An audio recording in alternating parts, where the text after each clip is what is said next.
Isn't saying you're advocating for color blindness racist? Yeah, you'll be told that, and I'm told that all the time. That you're such a racist. Yeah, how dare you? You don't want to judge people by their skin color? That is oppressive, my friend. I don't trust people with blue eyes, personally. Yeah, I call them bright eyes. Right. I also don't trust bald people. Wait. And now it's time for another interview on the Babylon Bee podcast. And there's a secret military base under Denver. Did you hear about this? Secret military base. Like they look at the Denver airport and they talk.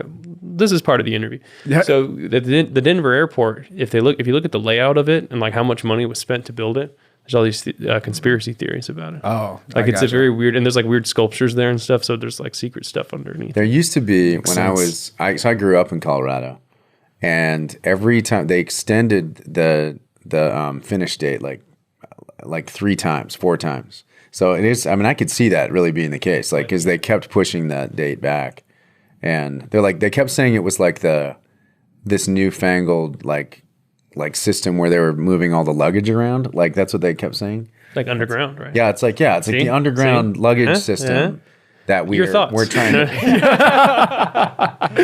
really want. Pay no attention to the man behind the Well, thanks for coming out, man. Ohio out here to Southern California, so it's a little chilly out here right now, but you're managing. Compared to Ohio, this is summer weather. We're cold.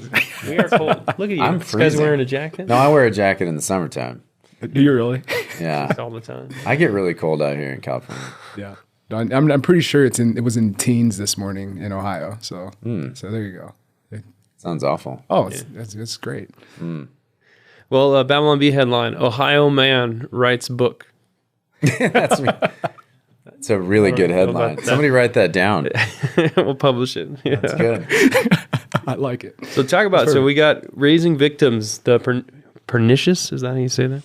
Pernicious. Pernicus. Pernicus. Yeah. Pernicious rise of critical race theory. Tell us how this came about, man. Yeah, well, I mean, you look around what's happening in society, the infusion of critical race theory and race-centric policies that are happening everywhere, particularly in public schools. And what happens when you push back on that kind of stuff? You say, like, I don't really want my kids being taught to deconstruct their whiteness, or I don't want my kids being taught that they're victims. And people say, well, you don't know what you're talking about. And critical race theory is not being taught in schools, and you need to just shut up and pay attention. Just let us do our jobs. You have It's a legal theory. Yeah, it's taught in law. It's taught in law school. Law school. You have no idea what you're talking about. Right. So you push back on that stuff, and you basically get dismissed. So the book came from a place where just wanting to describe what critical race theory actually is, how it's being infused in our society, in public schools, in corporations, pretty much everywhere, and what to do about it. Yeah, breaking apart the arguments, the different diversity, equity, inclusion, how it's hiding itself in like anti-racism and Black Lives Matter and all these different things, and then what can we do to push back and fight back against it? And and then pushing the idea for colorblindness in a post-racial society, which is one of my biggest passions as far as the political aspirations go, is initiating a paradigm shift in our society where we move toward a place where skin color just doesn't matter. Like I can look at you and say, yeah, okay, you have a different skin color, so what? It's basically like your hair color and eye color. Like we have different skin colors and hair colors, eye colors, and it's not consequential to who we are. So the book comes from that place where we're trying to attack critical race theory for what it is and expose how it's infiltrating our society, and then giving a remedy for it. I don't trust people with blue eyes, personally. Yeah, I call them bright eyes. Right. Listen here, bright eyes. Isn't saying you're advocating for color blindness racist? You'll be told that. Yeah, you'll be told that. And I'm told that all the time. That you're such a racist. Yeah, how dare you? You don't want to judge people by their skin color? That is oppressive, my friend. You have internalized racism. Yeah, I've been told that as well. I mean, it seems like a joke, but like that's a real argument. It's a real attack. You have internalized white supremacy. The thing that happened in Memphis with the 5 black police officers, they had an internalized white supremacy. You hear that argument. It's like, oh, it's 5 black police officers and a supposedly black victim, and somehow that has to do with white supremacy. Because that's the nature of the argument. But yeah, I mean, Dr. King's whole idea of pushing for, the I Have a Dream speech and pushing for that idea of color blindness, where people are judged for the content of their character and not the color of their skin. People say that that's oppressive. They say, no, you misunderstand what he was saying. Like, he wasn't actually saying that we shouldn't see skin color. He was saying that, like, we need to embrace critical race theory or something. Like, don't both sides like they claim Martin Luther King Jr. now? Kind of both sides do, right? All the time. Yeah. Or do you think that? Well, they pick and choose. They pick and choose certain speeches and certain sayings, because there were certain aspects where he picked certain socialist principles and he pushed for things like UBI and things like that. And people will hold on to those sort of things and they'll say, like, oh, see? What is UBI? Universal basic income. Oh, yeah. It's an infection that you get kind of. It's an infection. It's in the belly button, actually. Yeah, but I mean, like, there are those aspects where they try to paint Martin Luther King as a radical extremist, like he was like a Black Panther or something. Yeah. And then, but you have the I Have Dream speech, which is completely the opposite of that. And that's just dismissed as, no, we're not going to pay attention to that. But yeah, you get that a lot. Like, oh, you're internalized white supremacy. You don't even know you're oppressed, man. Like, yeah. I get told that all the time. Like, oh, you're just oppressed and you just don't even know it. You poor soul, especially by white progressives. Those people. You poor soul. I'll help you. You come here, Mr. Little Black The white man. saviors. They don't even know they're sinners. They have internalized sin. Internalized sin. Yeah. Sinners. I like that. That should be a book. Yeah. I'm going to write it right now. Write it. I also don't trust bald people. Wait. That was racist. So this is awkward now. So going back to this discussion of CRT, you said that some people will say that CRT is not taught in schools. What are some examples you've seen where this is being taught, or what did you find as you were researching the book? What they'll do is they'll disguise it in sanitized names like diversity, equity, and inclusion, anti-racism. They'll push concepts of Black Lives Matter in the classroom. Any kind of race-centric curriculums or race-centric lesson plans are rooted in critical race theory. And what people need to understand, I think, is that when these teachers are in universities, they're studying critical race theory. They're studying the edicts of CRT. And that's where the academic portion comes from. And what also needs to be understood is that there's a activist portion of CRT. And the founders will tell you that explicitly, that it has the academic portion and the activist portion. So they're training activists in these universities. And it's not just in law school. They say explicitly it's spread out to other academic disciplines, including education. And so these teachers are being trained in the edicts of CRT. So are we supposed to expect that they're not going to take it to the K through 12 classrooms after they graduate? Clearly they are. Clearly this is happening. And so they get into the classrooms and when they say they're not teaching CRT, they're technically correct. They're not. They're applying it. It's application. It's critical race praxis. So the lesson plans are filtered through a lens of critical race theory. It's treated with the presupposition that systemic racism is actually pushing oppression on Black people and Black students, and it's causing the disparities in classrooms. And then it's treating that as a foregone conclusion. It's not something even to debate. It's just all the lesson plans are filtered through that. Is that what critical race theory is? Is that assumption, or critical race theory? How do you define that? So critical race is it the legal component? Is it a moving target? So critical race theory is hard to define because it's that constantly shifting definition, because when you define it, they'll say, no, that's not what critical race theory is. But the presuppositions of critical race theory is that racism is endemic in society and that it's all around us at all times. It's the very foundation of our country. And so it's Antonio Gramsci's idea of cultural hegemony, where the elites in society create this entire system and status quo where the oppressed don't even realize that they're oppressed. They just think it's the normal operation of things. So us sitting here talking on the Babylon Bee podcast, it can be viewed through the lens of white supremacy because everything is founded in white supremacy. I knew it. Yeah, I know. Because we justified. We outnumber him too. Clearly.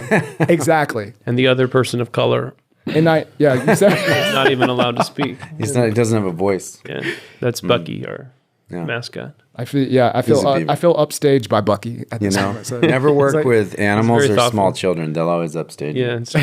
Yeah, that's right. But yeah, I mean that's the basic essence of critical race theory, that racism is endemic in our society and that it's everywhere at all times and it drives racial disparities. And like I said, it has the academic portion that exists in universities where they train the activist, and then it has the activist portion where the activists are sent out to, the way they put it, is to affect social change. And what it really is to institute a cultural revolution in our society. And that's basically what's happening. Which is how it's a critical theory. It's Marxism, essentially, It's at its Marxism at its core. Right. It absolutely is. And, I was on the Will Kane podcast a couple of days ago, and we talked about this. It seems like a conspiracy theory when you say that, because Marxism's kind of overplayed a little bit, and people kind of turn off when you say that. It's like, oh, Marxism. Okay. Yeah, whatever, dude. Like, get out of here, QAnon or whatever. But if you go back and you look at the origins of critical race theory and where it actually comes from, it is Marxist in its foundation. It's Marxist in its origins. And the founders of critical race theory said themselves at the event where critical race theory was coined, where the term was coined by Kimberly Crenshaw, they said that they were a room full of self-professed Marxists. They were all Marxists in that room. So the idea that it doesn't come from Marxism or that it has no association with Marxism it's nonsense, because it absolutely does. It absolutely has that foundation to it. So, why do you think Marxism is so attractive to academics, and why do you think so? Because it seems like it keeps coming up over the years. They kind of change the names around and put different, make someone the bourgeois and other people like the oppressed groups. Like, why do you think it's attractive? It's the beard. Is it mostly the beard? He's got a really nice and beard. his lack of showering. Yeah. And his satanic plays that he wrote. That's exactly it. Yeah, Marx with all of his satanic plays. What was the satanic plays? He totally wrote satanic plays. Karl Marx? Yes. Karl? He wrote plays from the perspective of Lucifer. Oh, okay. Where Lucifer was the hero. And you should read this book called The Devil and Karl Marx. Okay. Oh, it's good. I actually didn't know about the plays. That's he wrote devil plays and also devil poems. That's what they call them officially. That's what it is then. Yeah. That's no wonder. Yeah. Yeah. He was fascinated by the devil. You were asking him a question. I'm sorry. Took us he never got a job his whole life. You asked him why Never Marxism worked. is I know. I'm just talking about Marx now. attractive. Why is Marxism? Because he was not an attractive guy. He stunk. Yeah. He wrote devil He didn't plays. shower. He was ugly. Yeah. Yeah. I think it comes down to emotional reasoning as a serious answer. I mean, when you look at Marxism on paper, it's emotionally satisfying for people who want to help out the oppressed, or what they would view as the oppressed and the little guy. So if you have that predisposition already, and you're presented with this theory, it's like, oh, capitalism is evil. Capitalism can be blamed for all the ills in our society. Or in this case, racism can be blamed for all the ills in our society. Everything that's wrong in our society can be blamed on white supremacy. And if you're predisposed to emotional reasoning, you're going to say, oh, yeah, now I'm angry. Now I need to do something about that. And now we need to have some activism. So I think that's why people who aren't familiar with the history of Marxism and the absolute catastrophes that have followed from its attempted implementations everywhere it's been tried, I think that's why they're so attracted to it. And as far as academics go, it's just, they think that they've discovered something new. Like the Frankfurt School, where critical theory was developed, those guys, they actually realized that Marxism didn't work. They were like, Marxism it's not working at all. So we need to come together and we need to add Freud to this, and we need to figure out how to, create something that will work. And so that's where the neo-Marxist idea came from. So it was Marxism, but they were reframing it to try to, apply it to philosophy and in culture.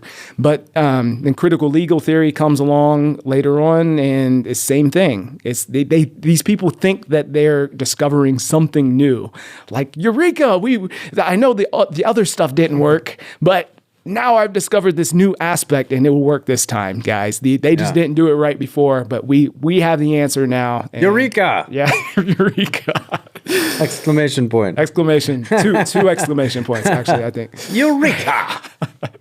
I like those people. So if CRT is in part at least the assumption that racism is baked into everything, Yep. then going back to the shooting death of Tyre Nichols, this is an article the Babylon Bee published.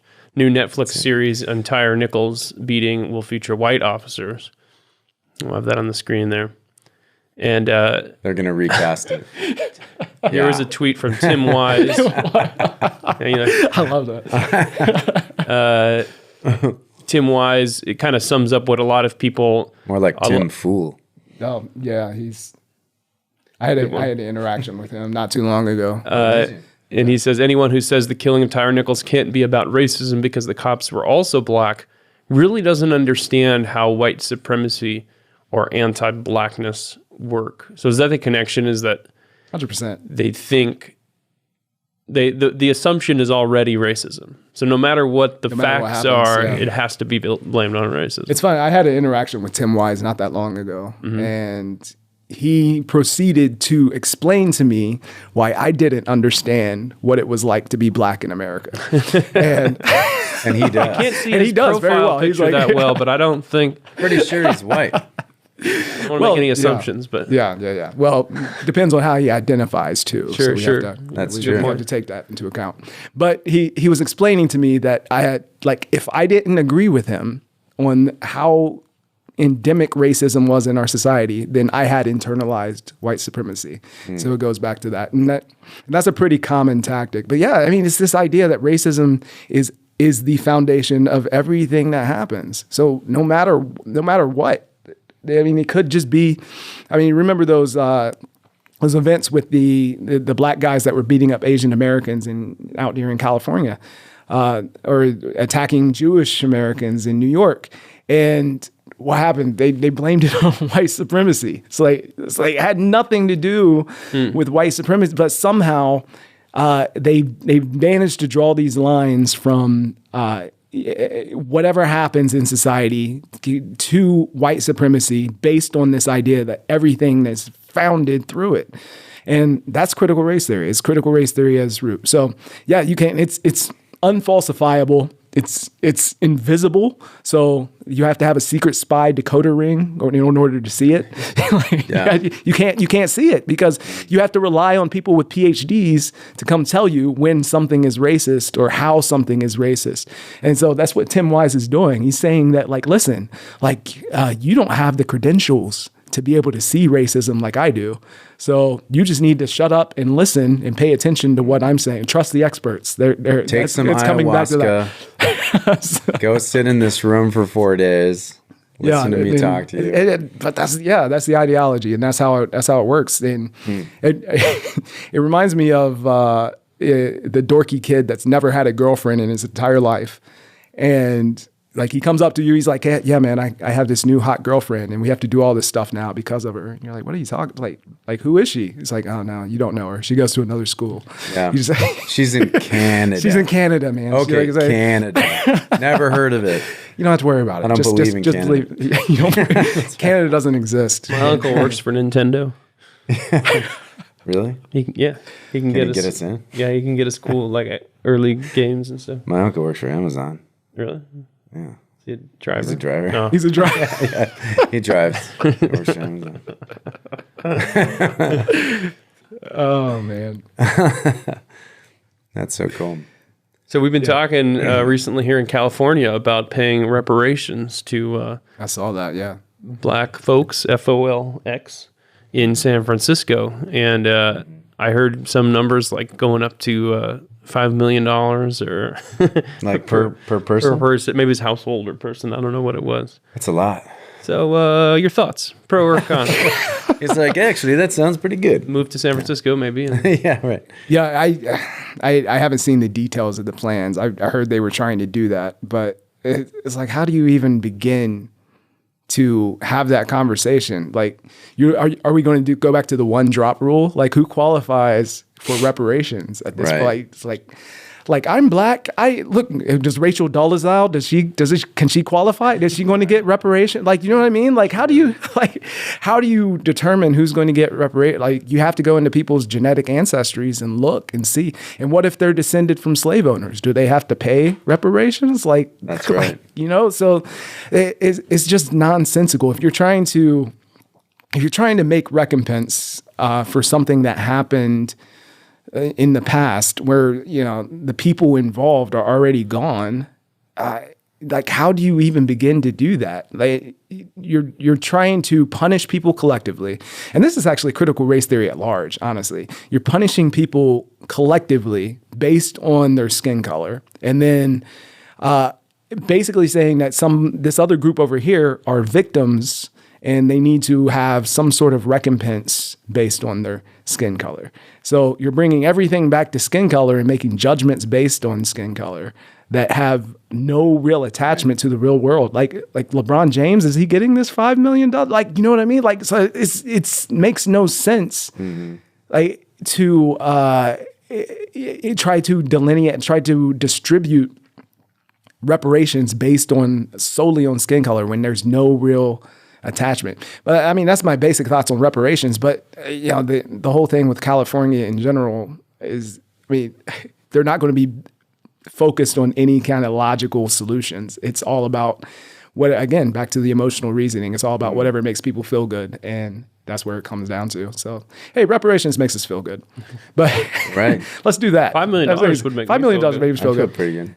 But here's the thing. I'll say one more thing about it is what people need to understand about critical race theory, and the essence of it is that they believe that the entire system is corrupt. The entire system is imbibed with racism and white supremacy. So because of that, there is no solution other than tearing down the system. The system has to be destroyed, has to be completely upended. So if you give out reparations, it's not going to matter, because they're eventually going to say that they're still oppressed. They're going to say they're oppressed by the reparations. The reparations are oppressing me now, because everything's oppressive. My thing is, what do you think black people will buy with the $5 million in San Francisco? What black people I watched that Chappelle skit. I know. I already know. You don't have to answer that. No. What was I going to say? I can't remember. I know, because when one system is built, then it has to be torn down again. And then you have another system that's built, and it has to be torn down. So how do you, I mean, like, if it were, you know, switched around, isn't critical theory just like the continuation of conflict for the rest of eternity? There's no solution, right? Well, I mean, yeah, it's perpetual. Like, because, I mean, you think about the French Revolution, you know, the idea was to tear down the monarchy and then replace it with the people, put the people in charge. But then when the people got in charge, awful things happened. Yeah. So it's like it created new problems. Same thing happened in Russia when they upended the monarchy there. So yeah, you have these perpetual sort of issues, but the critical theories in their essence will never be satisfied. They'll continually, until everything is ash and everything is gone, they'll never be happy, because there's always going to be justification for some form of oppression. But yeah, to your point, like Mao in China during the Cultural Revolution said specifically that in order to build a new site on the site of the old, or a new culture, new society on the site of the old site has to be swept clean. And that's what we're seeing. That's exactly what's happening. That this idea that everything is oppressive, everything is imbibed with racism, and therefore it has to be eliminated. It's interwoven into the very fabric of our society. So the only solution is to tear down society and build up our new communist utopia from the ashes.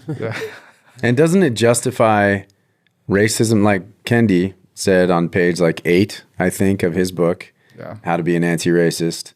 At the very beginning of the book, he says, the only way to stop racism... Chapter 3, verse 6. It's Kendi. The book of Kendi. The book of Kendi. So how do you remember what We will be reading from Tisbe today. Tisbe and then Kendi. All stand. Let us Kendi.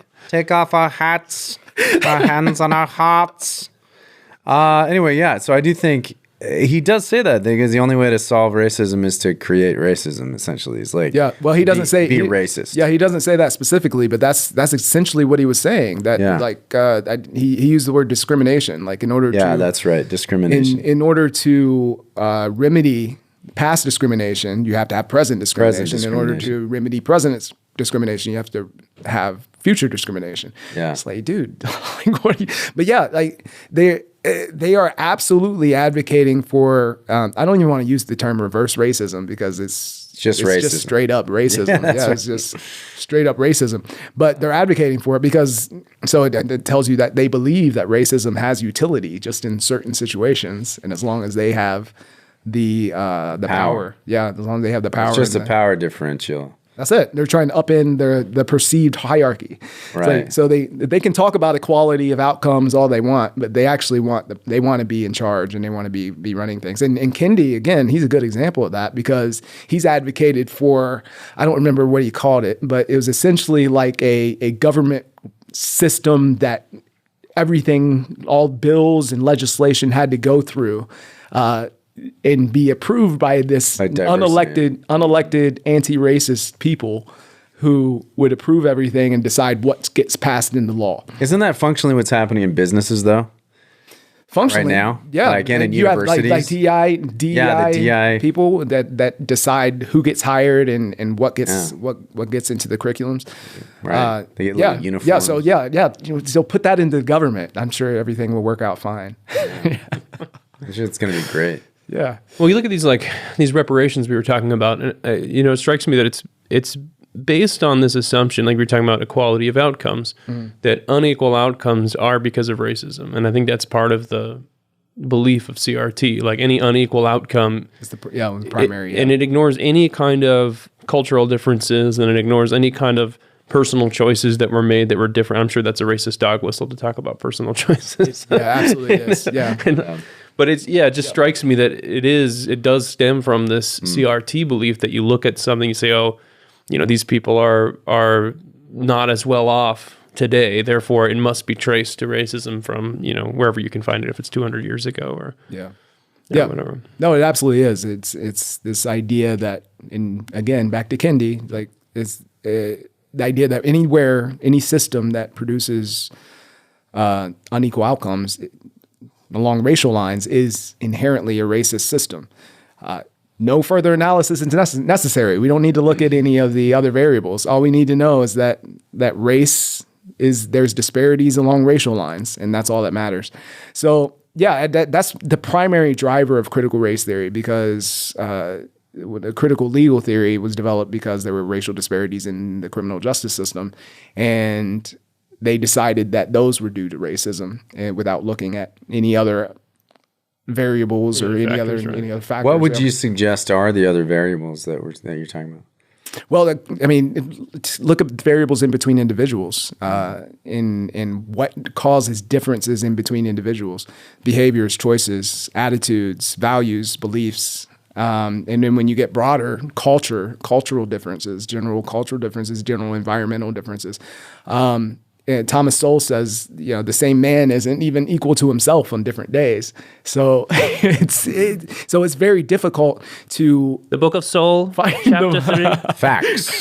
All stand. Facts. We will now be reading facts. That's great. But the idea of egalitarianism and equality as far as outcomes go is just a fallacy in and of itself. And it becomes even more of a fallacy when you're talking about disparate groups of people who have disparate beliefs and value systems in different cultures. And that's not saying that when you generalize and say that like all black people have a different culture and all white people have a different culture, but within the groups, so like use police shootings, for example. Like within the black population, there is a very small percentage of black people who commit the majority of the violent crime. And because of that, they distort the statistics and make it seem like black people are responsible. So like say murders, black people are responsible for over 50% of the murders. It's not really black people. It's that small percentage of people that adhere to that degenerate and violent culture that are responsible for 50% of the murders, right? So those people drive the disparities. And then you look at like specifically gang culture. Gang culture, yeah, right. Which is part of the broader part, what I would call hood culture. It's all hip hop. I would call it hood culture. If you've ever recorded a hip hop album, you're part of the problem. Oh no, I've recorded a hip hop. I know. That's why I said that. Wait a minute. Joel told me he had recorded a few hip hop CDs. Ooh, CDs? Do you have any CDs with you? I do not. That's a past lifetime. Okay, should we scrub that? Look it up. Are you proud of your hip hop? I mean, it was fun while I did it. Fun? Yeah, I did like positive Christian hip hop. Oh, good. Cool. Yeah. This was back in so not responsible for violent. Yeah. Okay. Yeah. I was the anti-violent stuff, but that was back in like 2005, 2006. Okay, cool. That was a long time. Was Those it are under good your years. current name or was it a? What was your name? You're gonna make me tell I it. wanna know. They're gonna go look it up. They're gonna go look it up. Go to the subscriber portion now. It's subscriber exclusive if you want to find out what You really want to know? No, it's on my biographies and stuff. All right, but well, it was under the moniker of Gifted, GYFTED. Ooh, that's not how you spell gifted. I like it. Yeah.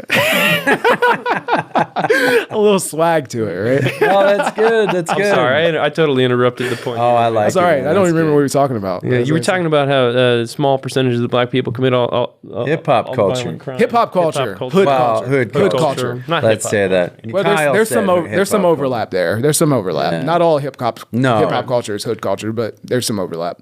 Particularly when you see like all these rappers that end up getting shot, which is something you don't see in country music at all. It's like, That's true. you don't Like a hunting accident. yeah. But you see them.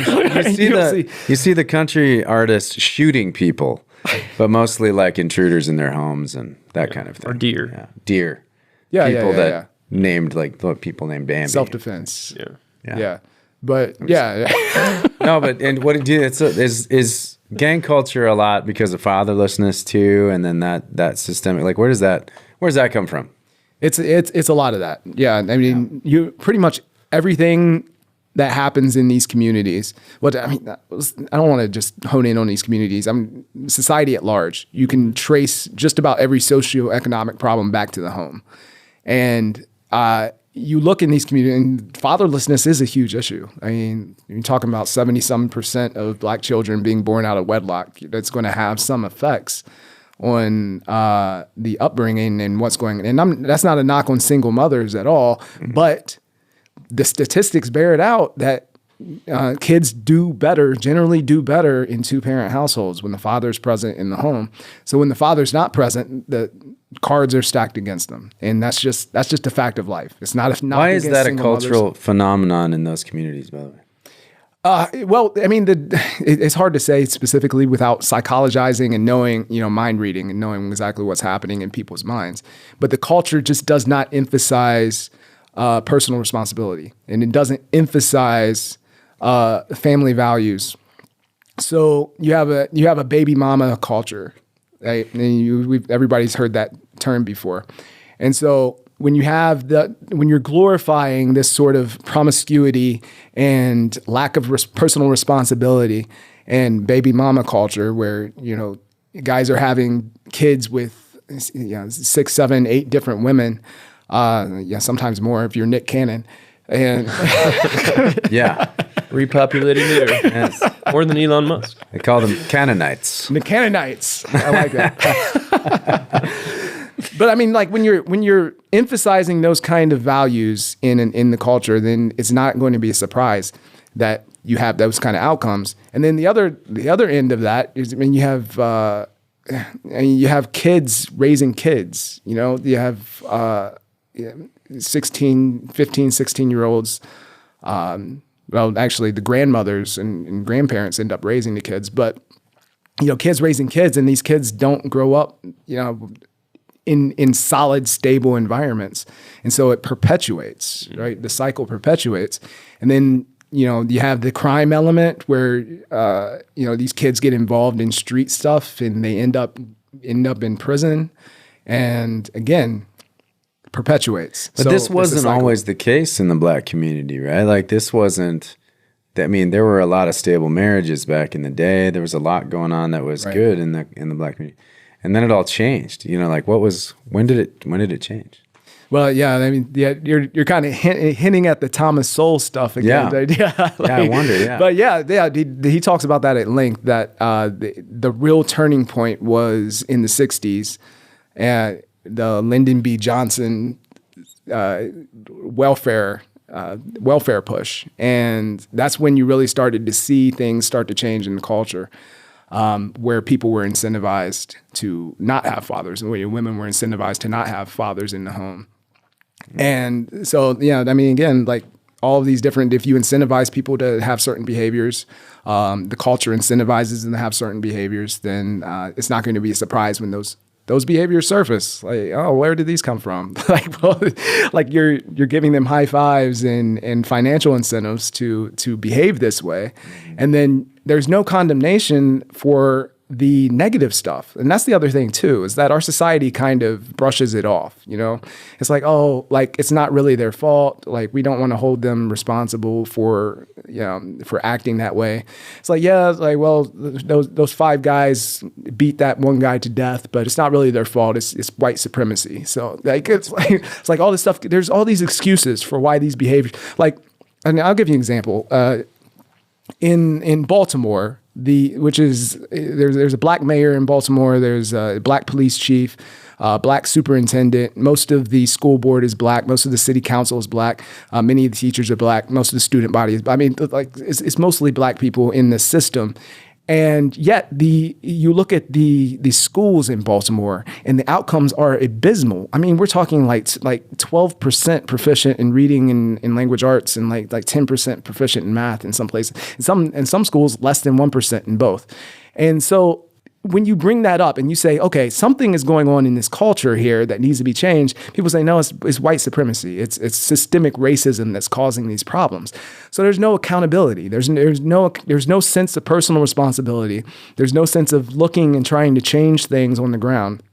It's just like we're just going to make excuses and blame racism and then continuing to protect this culture. So that culture should have died out a long time ago, but it continues to be protected and continues to be perpetuated. Yeah. The book is Raising Victims, the Pernicious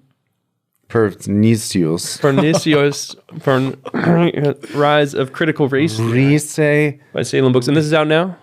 February 7th. February 7th. So probably out by the time this comes out. So everybody go check it out. Go check it out. How to Raise Victims. How to raise perniciously. Pernicious victims. Pernicious victims. Are there any other projects that you've worked on that you want people to know about? I have a podcast. Yeah, I have a podcast, Informed Dissent, which you can find anywhere you have podcasts. Of course, the book, and then I have a Substack where I write occasionally, which is just Leonydus.substack. So you check that out as well. Yeah. Yeah. Try a few different spellings of Leonydus until you figure it out. That's right. Pernicious Leonydus. Pernicious Leonydus. Check it out. We'll have links to all of his social media and everything that you can go follow him. Coming up next, for Babylon Bee subscribers. Yeah, there's an almost Christian stoicism there or something that looks out at stuff and says, I can't control that thing that just happened, but I can control how I respond to it. Mm-hmm. Yeah, that's a very Christian idea, I think, in a lot of ways. Yeah, I like that. Do you do martial arts? I don't, actually. Yeah, no. You look like you can. I can. You should. Do you work out? Do you work out? I work out. Yeah, I work out. This has been another edition of the Babylon Bee Podcast. From the dedicated team of certified fake news journalists you can trust here at the Babylon Bee, reminding you that someone out there knows something about Carmen, and we're going to find them.